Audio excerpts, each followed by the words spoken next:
Hi there, this is Dr. Chris with Barefoot Rehab, and today we're going to talk about the foot positioning of your squat. In an ideal world, we would be squatting with our feet about hip width and our toes as close to straight forward as possible, maybe a little bit externally rotated. To do that, we need a good amount of ankle dorsiflexion range of motion. Normal, what I like to see in the office as far as people with chronic pain is 5 inches of range of motion. I need 3 inches of ankle dorsiflexion range of motion to do that. But unfortunately, some people have restricted ankles and they still want to squat and be fit. So in order to do that, we can bring our feet out and our toes out and avoid that ankle dorsiflexion range of motion to still have a nice, neutral, and aligned squat.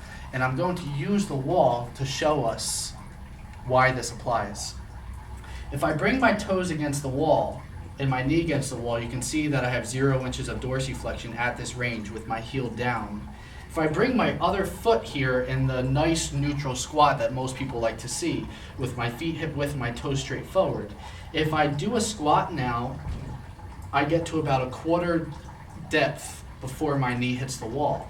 I don't have any more room for my knee to go, so this is as far deep as I get. If I bring my foot out a little bit and my toes out, and I squat now, I'm gonna get a little bit further. So this is good. Just by changing my foot positioning, I can get deeper with 0 inches of dorsiflexion range of motion. Now if I get into a sumo position with my feet wide and my toes out, if I squat here, you can see that I can avoid dorsiflexion at all by squatting. My knee doesn't come close to over my toes, and I can get to a nice even depth as long as people have nice hip range of motion and can keep the lumbar spine neutral.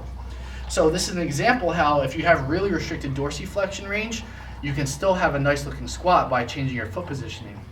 Now, I'm going to get my handy dandy 3-inch block that we use to measure ankle dorsiflexion.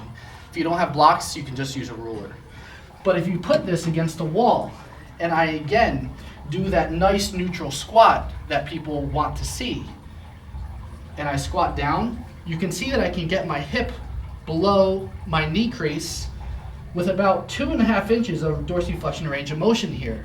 But this shows us how much dorsiflexion we need in order to get to a nice good depth for our air squat. So this emphasizes the importance of ankle dorsiflexion range of motion.